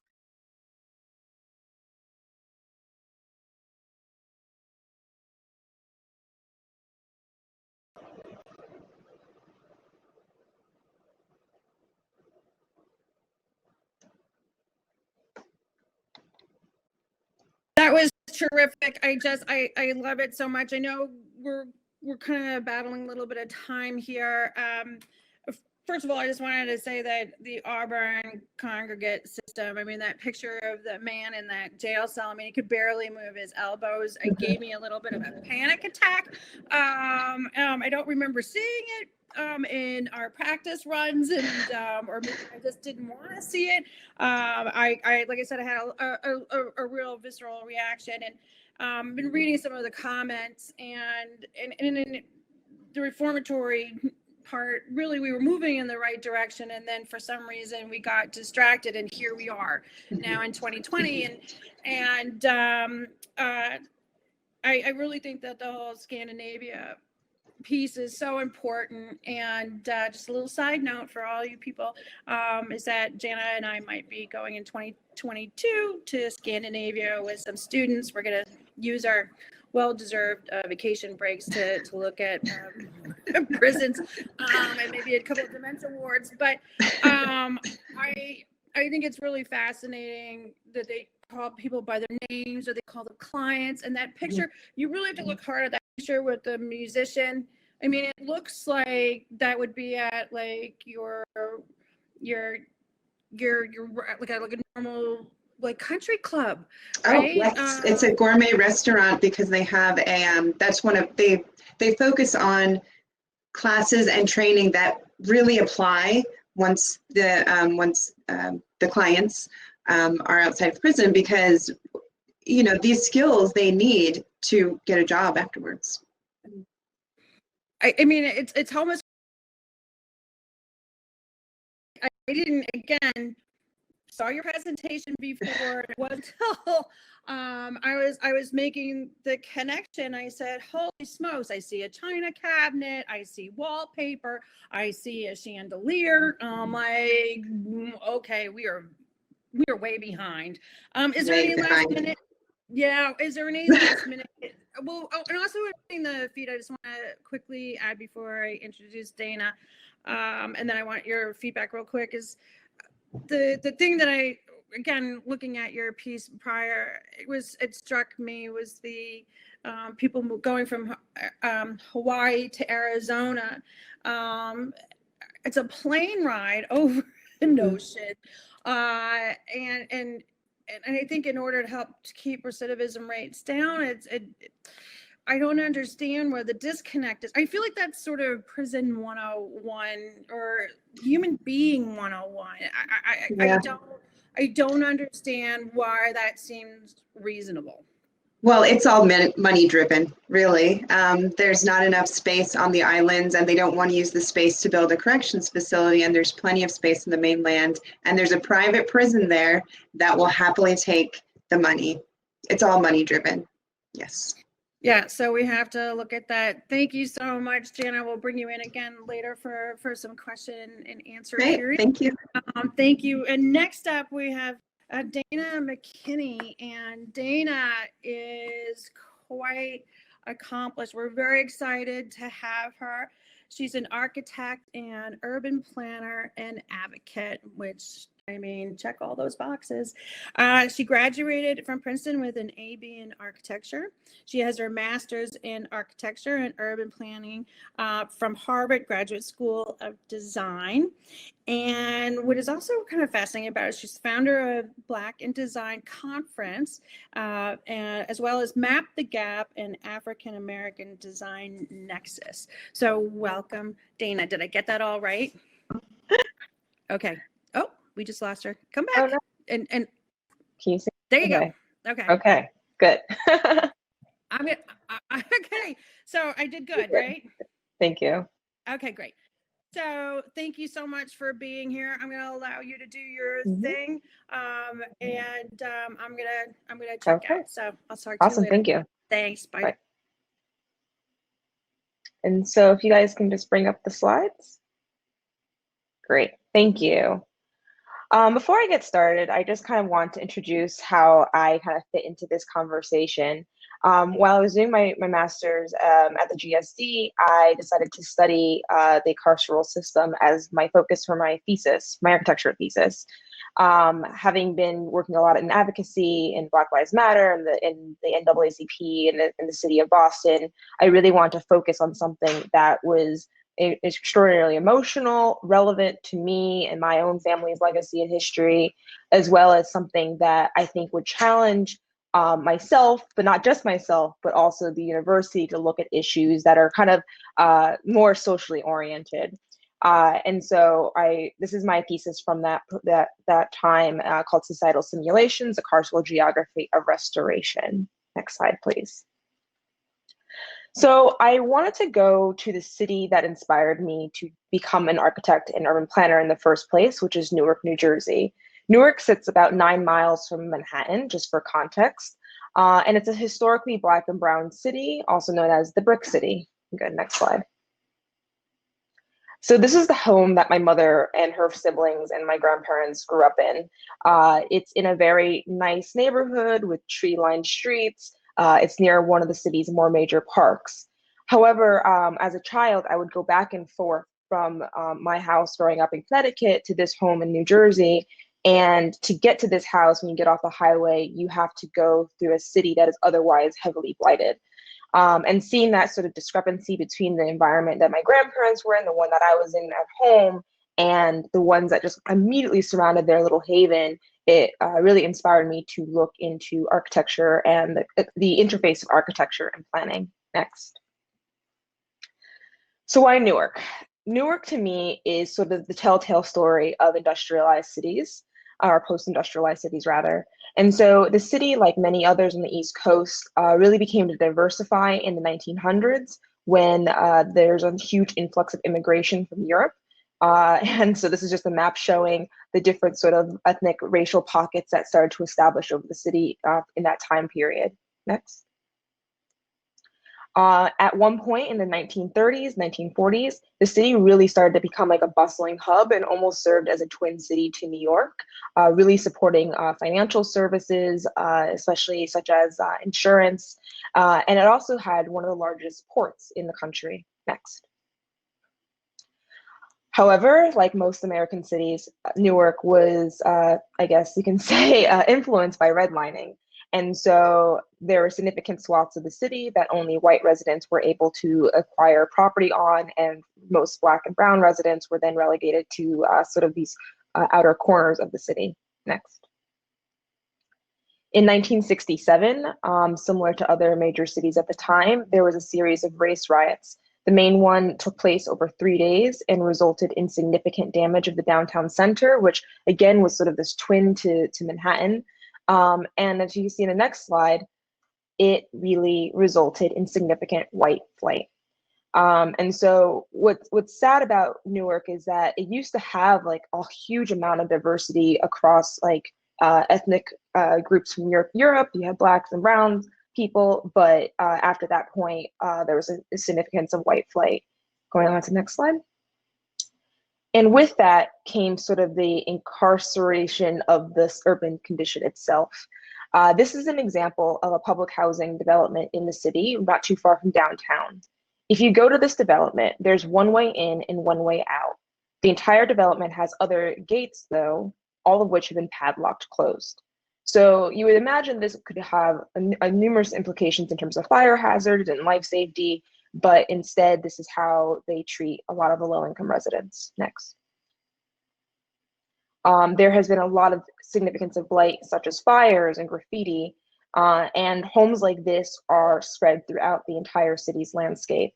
And I guess what stood out to me was that it feels like the city had given up on itself and had prepared its population to be incarcerated. There's very little separation between the two. Next. An example of the brick and the CMUs, this barbed wire, the chain linked fence, and the graffiti. Again, this is everywhere across the city's landscape. Next. Incidents of gunshots going through windows, and again, having the plywood backing. It's just a depressed environment, and it feels like the prisons that surround it. Next. So here's one of those prisons that surrounds it, the Northern State Prison. So this is one of the larger facilities for the state of New Jersey, holding about 2,500 people right now. If you go to the next slide, you can see that it actually stands right next to Newark International Airport, but also sits kind of opposite the highway or opposite the train tracks from the waste management facility. So if you were to go on site, you would smell all the waste that's being processed on that facility. And for people who aren't allowed to leave on a regular basis, it's a pretty oppressive environment. Next. The city of Newark also houses one of the county's juvenile detention facilities. And I'm sure some of you are aware, but for those who are not, juvenile detention has been kind of increasingly getting smaller, which is a good thing, kind of at the recognition of the sort of detriment that juvenile detention has on people. You go to the next slide. And this facility is interesting because it sits very close to downtown and is opposite a charter school and relative to a lot of other sort of residential spaces. And so I think it's kind of harrowing for the youth that live in the neighborhood because they're constantly aware of this sort of prospect of being incarcerated in a facility like this. Next. So with this urban condition in mind, 1 in 4 residents in Newark, New Jersey have a lifetime likelihood of being incarcerated. If you just let that sit in for a second, that's pretty heavy. And this, I mean, it's all part of a bigger system. It's all part of the American carceral system. And so for bigger perspective, everyone should know that there's 7.3 million people who are in the carceral system. There are 4 parts of that system. One being prisons and jails, so that's incarceration, and then community supervision being probation and parole. Next. Over time, so this is sort of the landscape of the carceral system. Over time, those numbers have exploded, especially as a result of sort of things like the Sentencing Reform Act, the war on crime, the war on drugs, the 3 strikes policies. Sort of in the early Obama administration, and there was a lot of federal pressure to sort of start decarcerating, especially among youth. But with that decarceration, there's a whole litany of issues of what do you do with those facilities. As an example, in the state of Connecticut, there are about 50 kids who are currently incarcerated in their juvenile detention system. To keep just those 50 kids at a time, it's about $1 million a year. So with fewer kids in the system, it's great, but the cost to keep them in there is exponentially greater. Next. And this is just a breakdown of state, federal, and local jails, as well as juvenile facilities and other facilities such as immigration detention. A lot of people think it's just violent crime, but it's also a huge proportion of drug and property and public order offenses. Next. And just another lifetime likelihood, it is, you cannot talk about incarceration without linking it to race and ethnicity. And so there's a 1 in 3 lifetime likelihood of Black men to be incarcerated, and 1 in 18 for Black women. We should note that for Black women especially, that is the population that is growing the fastest currently. And there are repercussions of this for family destabilization, especially because you're ripping away a lot of times mothers from their children, mothers from caretaking from their adult older parents. But this is also an issue, an imbalance for Latinx men and women. Next.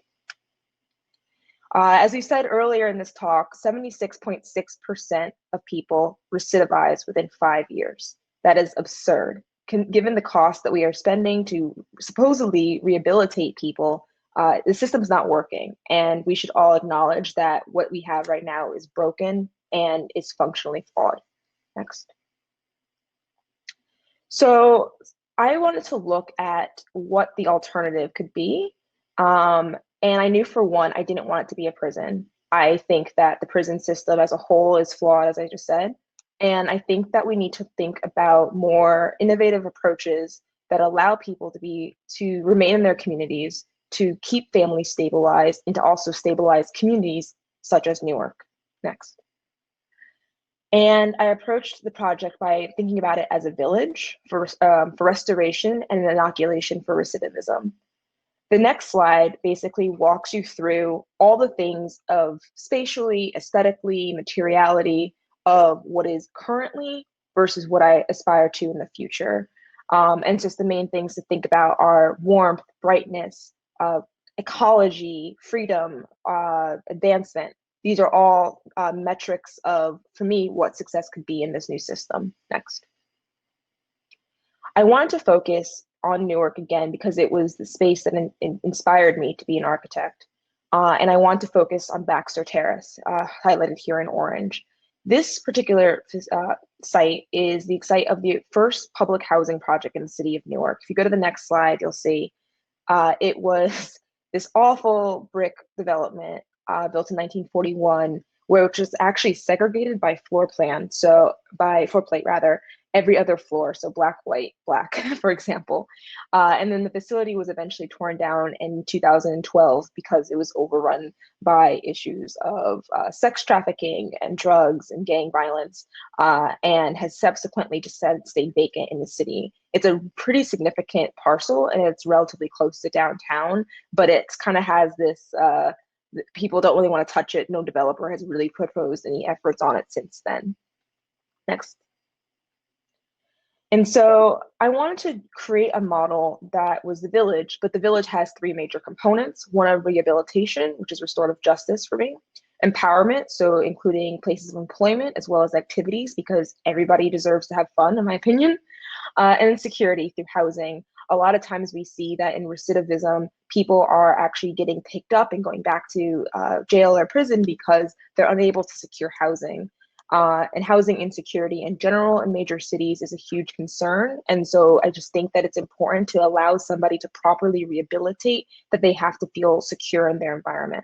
Next. I'm going to walk you through some of the design that I had done for this project. For this is the ground floor plan, as you can see. I was really hoping to not create something that would feel like it would stigmatize the residents of the facility. And for one, it was important to maintain a street wall because that's how the rest of the city is. And once you enter the site and once you become a resident of this facility, that's when this sort of the rigidity of the community starts to break down and starts to open up to landscape and the amenities. Go to the next slide. On the ground floor, I also wanted to place a host of retailers as well as places of employment. It was really important to find companies and organizations that don't have that box that says, have you committed a felony offense? A lot of times that's a discriminatory metric on a lot of applications. So I went through and found a bunch of companies that don't currently have that question. As you'll get further in the presentation though, you'll also see that it was an opportunity to insert these spaces for restorative justice. Next slide, please. So the residential component of the building was pretty multifaceted. I wanted it to be an opportunity for people of different family structures to be able to reside on the site. If someone who lives alone, they could get a single room occupancy or a one-bedroom apartment. If you have a family of four, you could get a 2-bedroom or 3-bedroom unit. If you are an intergenerational family, there are units up to 7 bedrooms that could house grandma, grandpa, mom, dad, and kids. It was really important that there was this flexibility and that you would not separate families just because there was an issue within an interaction with the justice system. Next slide, please. And then as you move up the building, the setbacks increase from the interior courtyard so that you allow more light to enter the units, as well as changing the typologies as well. Next. So here's just an exterior view of the site. Again, I'm not looking for this to be revolutionary on the outside. I just wanted to somewhat blend in, have some nice features. I was imagining this sort of articulated brick pattern. But again, you're also not too far from New York. So like when you're standing on the site, you actually have an amazing view of Lower Manhattan. Next slide. As you go into the site, there's a public promenade that starts to really insert opportunities for ecology. There's a huge linkage to trauma and the benefit of green space, light, open air, water. And I want to integrate elements like that throughout the campus or the village. So there's a whole host of trees and tall grasses and water features. Next slide. There's also an amphitheater. This is largely to help afford people the opportunity to celebrate the arts, to celebrate opportunities to be together, and to just have moments of relief in their lives, because a lot of times when people are being incarcerated, it's because of stressors. It's because of the trauma that they've experienced in the past. Next slide. And just a view of what that amphitheater could look like. I'm actually imagining each of the terraces being grassed just to provide more comfort as well as more greenery in the space. Next. A multi-purpose room. When I was doing this project, I actually kind of conducted little focus groups in the city. And one of the things that people talked about was that there wasn't really a great space to have a party. There wasn't a really great space to have a quinceañera or a wedding or even a community meeting. And so to have an open space directly on site where residents could have their weddings, could have their kids' birthday parties, where they could have meetings, and really facilitate on-site engagement was really important. And this is a sort of like this concrete and glass volume that's sitting over a water feature. Next. So you can see just the volume right there. Go ahead. And then the last component of the project is the restorative justice. So again, just to remind everybody, restorative justice is this practice in which you bring together the person who's committed the crime or who's been convicted of the crime, the victim of the crime, as well as the community. And so I wanted to create spaces for this activity exclusively for the residents of the site that they can then invite others in to participate in this practice. Next. And so I'm just going to run you through a few of the different ones that I had designed for the site. This is called the mounds. And again, it's really an opportunity to integrate landscape, architecture, and the practice of restorative justice. Next. Stripes. Next. Radial. A few of them, like this one, actually, they are trying to also create levels of variance, but they also can be used as sort of open space to be used on a regular basis. So maybe you have a booking system for 9 to 5, it's used for restorative justice, and before and after hours, it can just be used for people to take picnics and whatnot. Next. Pond. So this one's actually has a view that directly overlooks a small pond on the site. Next. The labyrinth. I chose a labyrinth as one of the main ones to focus on just because labyrinths are used as a spiritual practice, and acknowledging the spirituality of many people in the community. It's also a way to meditate. And so I want to create these spaces that people can have self-reflection, or they could have an opportunity to kind of become one with the earth, become one with themselves. Next, you can see a view of what that looks like. And the labyrinth actually has trees that are kind of scattered throughout the space itself. Next. Hilltop. And this is me kind of thinking about MLK's speech about like surmounting the hilltop. But and also just creating a different perspective for people. So really bringing people up into space. If you go to the next slide, so that they can then see a tree canopy below. Next. There you go. There aren't a lot of trees in the city unless you're fortunate enough to live in a certain neighborhood. And so to really have opportunities for people to become to interact with that landscape within their own home environment as well. Next. Walls, which is an exteriorized space. And it's also to acknowledge that there is a lot of street art in the community. If you go to the next slide, it's half restorative justice space, half gallery. And so you can invite residents to do exhibitions and actually use the walls as opportunities to display their art. Go next. And flower field. This particular one is probably my favorite. During one of the focus groups I was doing, one of the ladies I was talking to was talking about how she just missed all the flowers that she grew up seeing. She missed the rose gardens in her grandmother's backyard. And someone was like, oh, my grandma had a rose garden. And I was like, my grandmother used to have a rose garden. And so to have color and an opportunity to like really see the seasonalities and kind of depress yourself within that color and that ecology. You're next. Next slide, let's see. It's frozen on my end, let's see. Anyone else?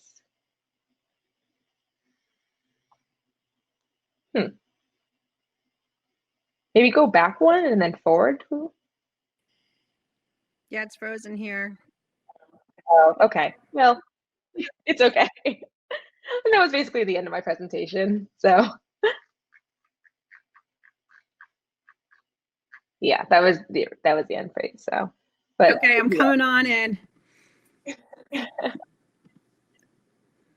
Hold on. That was terrific. I particularly appreciate the biophilia parts, that whole idea, the rose gardens, or they resonate so much with so many people, and it's such a simple thing to do, right? we didn't really get into it with Jana's presentation, but that triangle building, there was only the top part was their recreational outdoor space, right? So there wasn't a lot of opportunity for, I suppose, that we, as good designers, we could probably come up with some ways to at least create some sort of green space up there. But I love the design, and you and I have talked a little There bit. it is. There we go. Well, you're right. There was only one more slide. And so I really appreciate that kind of design. And you and I talked about this whole idea.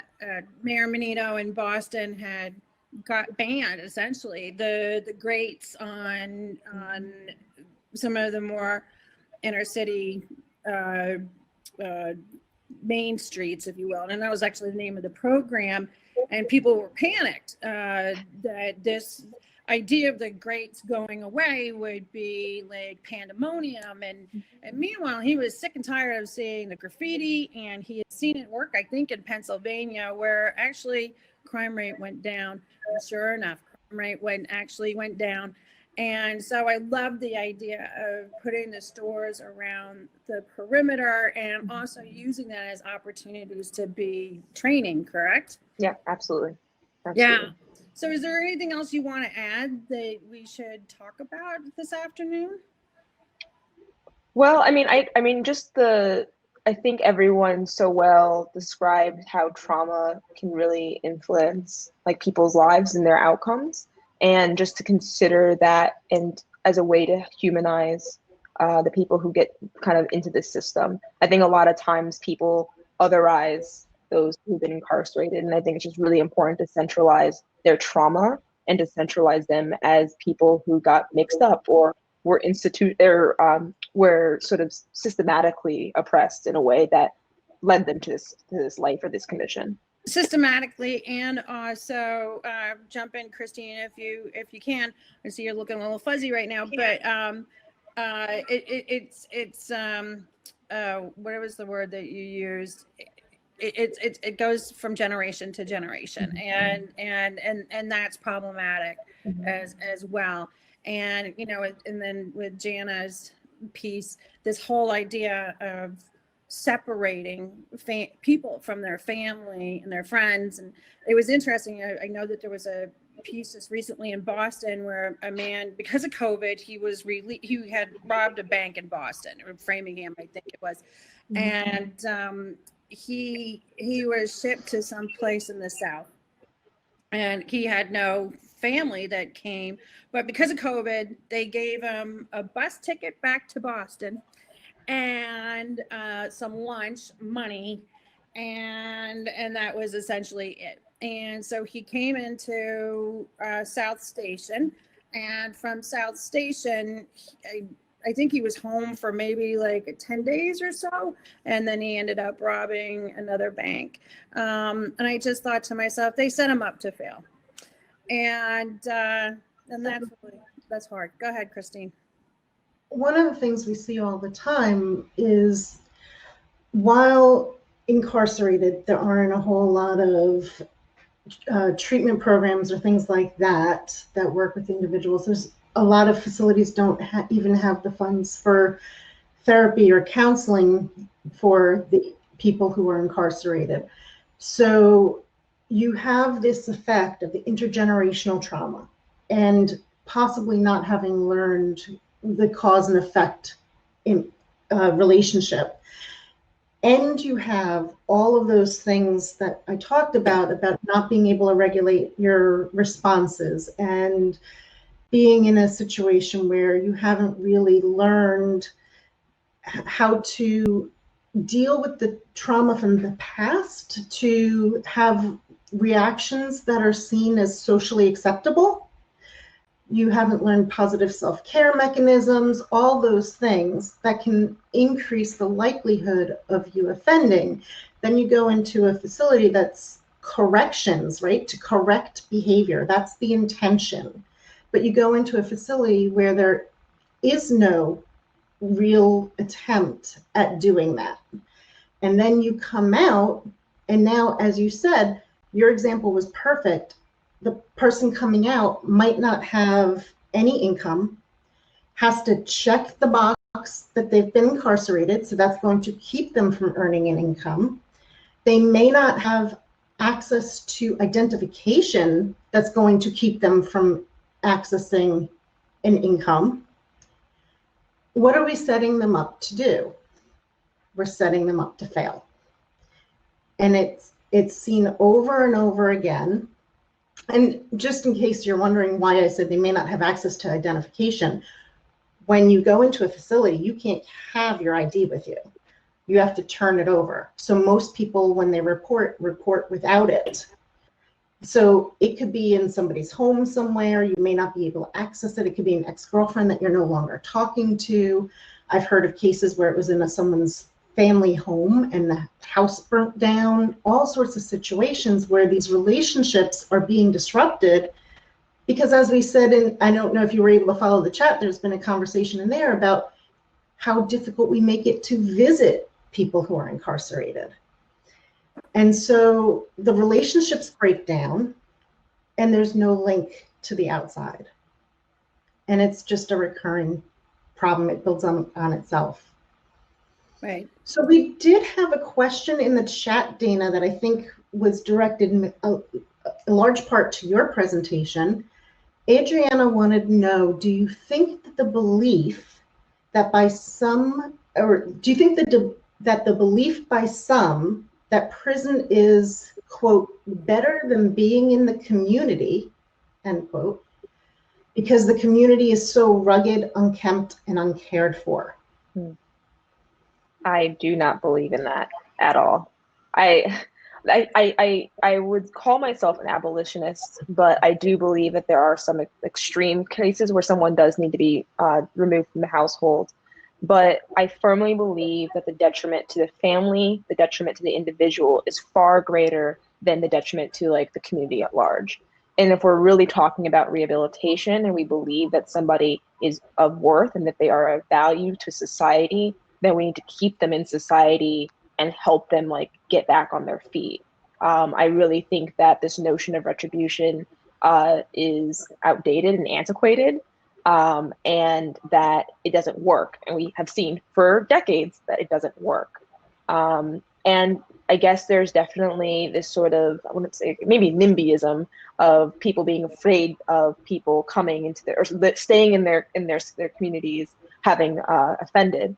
But if you look at the city of Newark, for example, if you look around, everyone, or like 1 in 4 people in the city have been convicted of an offense.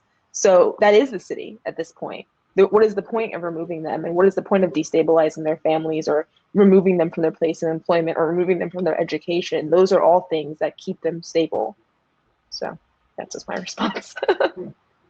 Right, and just based off of what I saw in the chat, I think Adriana would agree with you. I think her concern is that there's a societal belief that perhaps it's better than being in the community.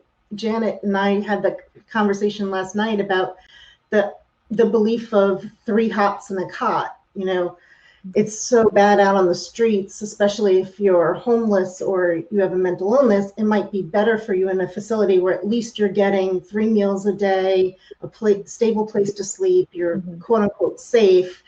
And people have this idea that you have access to countless hours of therapy, which I'm here to say in many states that's just not the case. Yeah. So I mean, in the state of New Jersey, the average cost to incarcerate somebody is about $57,000 a year. Like, if you gave that $57,000 a year to that entire family, like, they could pay for the entire family's housing, that could pay for all of their food, that can pay for their public transportation and maybe a car. Like, that money is so much better utilized as a social service than it is in like slapping the back of the person's hand and then making the rest of their families and their lives miserable. Right. There's, even if you just look at it from the economics perspective, it's not worth it. Right. And also, I mean, a lot of this goes back to racism, and it's extremely problematic.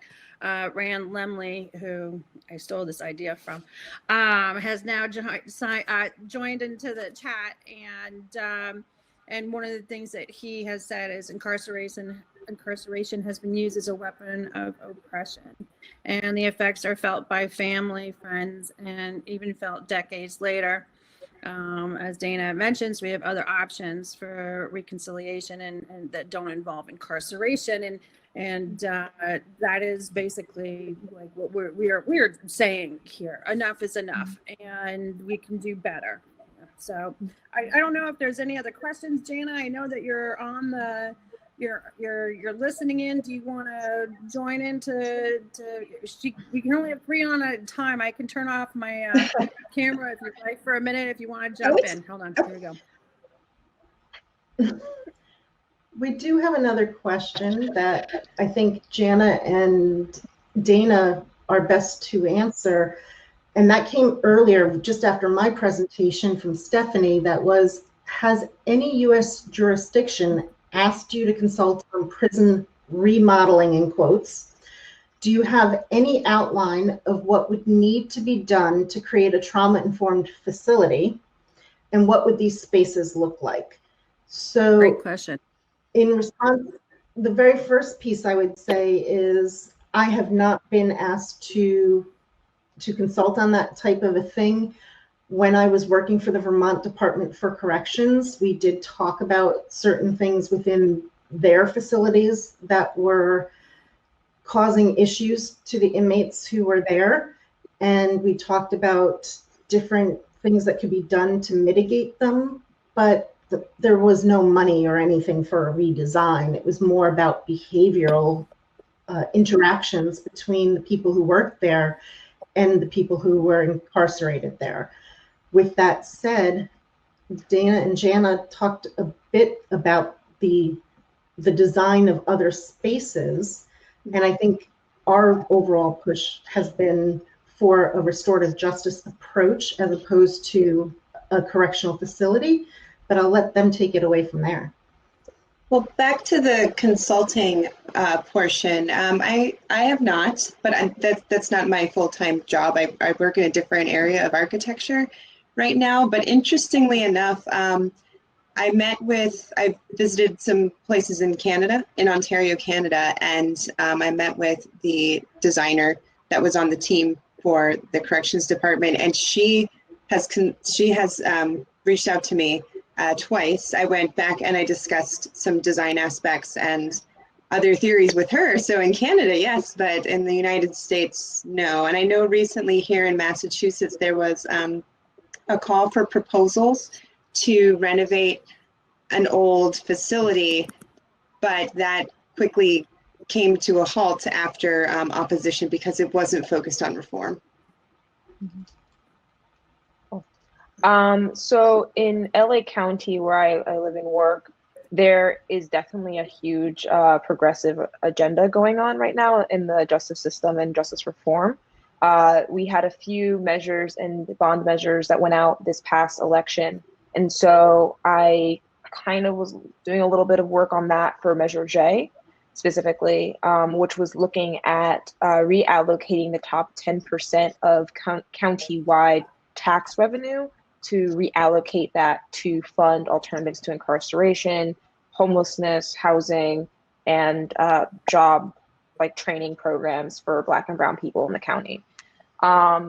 In conjunction with that, the county's Board of Supervisors, so the county is broken into 5 different supervisorial districts, the Board of Supervisors, as five of them had actually canceled a new jail contract in the summer of 2019. And it was like a $2 billion contract to reconstruct one of the jails in the middle of downtown. So that contract has subsequently stopped, and they are now revising what to do with that money because there was so much pushback from the community. So there has been some conversation. I can't talk about it too much, but there has been some conversations about that.